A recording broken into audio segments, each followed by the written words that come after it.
Depuis le début de cette semaine, une information faisant cas d'un prochain déguerpissement de commerçants sur le marché de Cocody crée la psychose au sein de ces derniers. Tout serait parti d'un article d'un quotidien ivoirien dans sa parution du 6 février 2018. Ils ont dit qu'on doit casser le marché, qu'après ce marché de provisoire, ils doivent casser ce marché-là aussi. C'est écrit sur les journaux, on nous a dit qu'on doit casser le marché. Quand ils ont cassé Saint-Jean, on a des clientes même qui viennent nous dire qu'il paraît qu'ils vont casser chez vous. D'autres viennent dire que mais s'ils ne vont pas casser, ils vont brûler. Il y a quelqu'un qui nous a envoyé un journal, qu'ils ont mis sur les journaux que non, ils doivent casser ici. Parce que le Libanais qui a construit l'autre marché, qui dit qu'on ne doit pas avoir un marché à 1 kilomètre de son marché que le maire a signé. Ça a créé un mouvement parce que les gens n'étaient pas d'accord. Et nous-mêmes, on ne sait pas pourquoi on veut casser le marché. Mais dans les journaux, on a vu en bas où le promoteur a dit que le marché de KKF qu'il vient d'ouvrir, il n'aura pas un marché au moins 1 kilomètre à côté de ce marché-là. En tant que le marché de KKF et puis le marché de Adjagon, ça ne vaut pas demi-mètre. Face à cette rumeur qui gagne du terrain et crée la psychose chez les commerçants, les autorités municipales tentent d'apporter un démenti. Ce sont des décisions qui se prennent en conseil municipal. Ce marché appartient à la mairie de Cocody. Le conseil municipal n'envisage nullement la destruction ou un déguerpissement de ce marché. Je voulais que nos populations, nos concitoyens au niveau de Cocody soient rassurés, surtout les commerçants. La secrétaire générale de la mairie a également invité les commerçants de la locodrome de Cocody à garder leur calme, car il n'est aucunement question d'un déguerpissement sur cet autre marché. En l'espace de 24 heures, Soubré aura vécu un mardi de brasier, un marché brûlé, les locaux de la mairie pillés et saccagés, le domicile du premier magistrat de la ville incendié. Dans la cité du Nawa, l'on continue de s'interroger encore sur pareils agissements. La question qui revient dans tous les milieux est pourquoi et à quelle fin? On est voisin de le maire, on ne peut pas dormir. Jusqu'à chez moi à la maison, même ils ont détruit. Tout même, je suis venu. Je n'ai rien vu chez moi à la maison. Tout a commencé dans l'après-midi d'hier mardi aux environs de 16 h. Des groupes de jeunes et de femmes ont assailli les locaux de la mairie, qu'ils ont pillés et saccagés, avant d'y mettre le feu, n'épargnant rien, jusqu'au bâtiment abritant la radio communale, la voix de la Nawa. Tout est parti en fumée. Les forces de l'ordre auront tout tenté pour ramener à la raison le groupe déchaîné en vain, vaincu par le grand nombre. Les autorités préfectorales auront elles aussi tout tenté.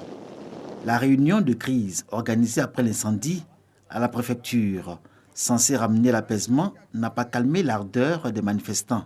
Bien au contraire, ceux-ci se sont violemment opposés aux forces de l'ordre qui les empêchaient d'accéder à la résidence du maire de Soubré. Saccagé, réduit en cendres. Il est reproché au maire d'avoir vendu, vrai ou faux, le marché à un opérateur économique libanais. Quel temps moi j'ai eu à traiter et puis vendre le marché? Il dit c'est impossible. Je suis sorti là où je voulais aller là-bas, on m'a dit non, que c'est dangereux. Et quand ils sont arrivés, ils ont mis le feu. Oui. Donc c'est là, moi, en même temps, je me suis retourné et je suis sorti. Oui. Et après là-bas, ils se sont dirigés vers mon domicile. Moi, je suis sorti avec un seul habit, même mes pièces, tout est resté là-bas, tout est resté. Du marché de la mairie que le président de la République avait fait réhabiliter à hauteur de 100 millions de francs CFA en 2014, il ne reste plus que ce que les flammes ont bien voulu laisser après le passage. Un scénario que personne ne s'était imaginé à Soubré. Kwakusekro, environ 7000 âmes à quelques encablures de Wélé, région de Lifou. Déjà un groupe scolaire, un centre de santé, de l'électricité, de l'eau potable. La localité peut donc se targuer d'être un village moderne. Seulement, le château d'eau s'est rétréci devant la forte pression démographique. Conséquence, impossible de satisfaire les besoins d'eau potable des populations. L'histoire du forage que vous voyez ici, derrière moi, c'est une longue histoire. C'est à la faveur du programme présidentiel d'urgence que ce forage a été réalisé pour servir à 3 villages. Il y a un manque d'eau sucrière qui existe à Kwaku-Sekro. Parlons du forage qui a été fait dans le cadre du programme PPU.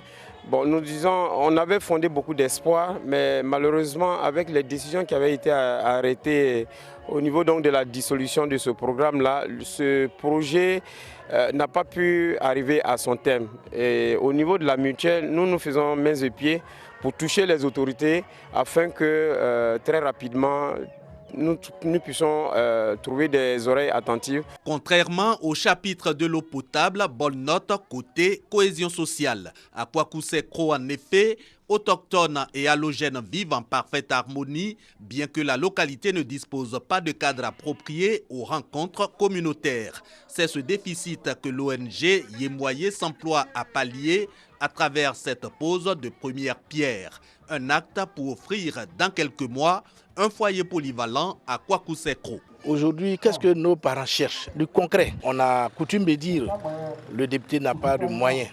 Mais s'il a un carnet d'adresse, il peut faire beaucoup pour sa circonscription. Les actes que nous posons à travers notre ONG, dénommée Yémoyé, viennent en complément des actions du gouvernement. Nous essayons avec des partenaires pour ne serait-ce qu'améliorer un tant soit peu les conditions de vie de nos parents. Une fois bâti, le foyer polyvalent va abriter les rencontres d'échange et de réflexion pour le renforcement de la cohésion sociale. Ajouté aux infrastructures existantes, il va insuffler à coup sûr une nouvelle dynamique de développement à Kwaku-Sekro. Le 7 février 1992, les 12 ministres des Affaires étrangères de l'Union européenne signent un traité d'union économique, monétaire et politique à Maastricht, aux Pays-Bas. Le traité de Maastricht est le deuxième acte fondamental de la construction européenne, après le traité de Rome du 27 mars 1957. Tout commence 30 ans plus tôt. Le mur de Berlin est tombé et l'Europe centrale est sortie de 4 décennies d'enfermement. Des revendications démocratiques, mais aussi nationalistes, fusent d'un peu partout. En République fédérale allemande, le chancelier Helmut Kohl proclame que le rassemblement des Allemands est en marche. Son ami et allié François Mitterrand fait l'amour. Le président français craint qu'une Allemagne réunifiée renoue avec des rêves de conquête. Lors du sommet européen de Strasbourg, le 8 décembre 1989, le président français accepte avec les autres participants du sommet que le peuple allemand recouvre son unité dans la perspective de l'intégration communautaire. Mais il négocie en contrepartie le sacrifice du Deutsche Mark sur l'autel de l'Union monétaire européenne et met sur la table le projet d'une monnaie européenne. Un an plus tard, à Rome, les 27 et 28 octobre 1990, un Conseil européen décide d'accélérer l'intégration européenne et de créer une union monétaire. Le 10 décembre est signé l'acte de décès de la Communauté économique européenne, CEE, et son remplacement par l'Union européenne. Dans la foulée, débutent les conférences intergouvernementales destinées à mettre en œuvre ces résolutions. Elles aboutissent au traité de Maastricht. Le traité de Maastricht comporte 252 articles, repris en partie des anciens traités ainsi que 17 protocoles et 31 déclarations.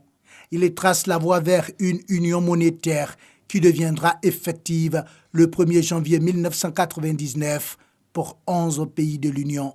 Le Royaume-Uni préférera conserver sa monnaie nationale. C'est la première fois qu'une unification monétaire précède l'unification politique et sociale. Cette innovation réveille les opposants à l'Europe économique, jugée trop technocratique. Les dirigeants politiques mettent en doute l'axiome selon lequel la monnaie unique forcera naturellement les économies et les niveaux de vie à se rapprocher. D'autres encore craignent que les bureaucrates de l'Union européenne n'altèrent la souveraineté des États et de leurs élus. L'année 1993 débute par la mise en œuvre du marché unique avec la suppression des dernières barrières douanières. Cette avancée coïncide avec la première année de récession en Europe depuis la fin de la Seconde Guerre mondiale.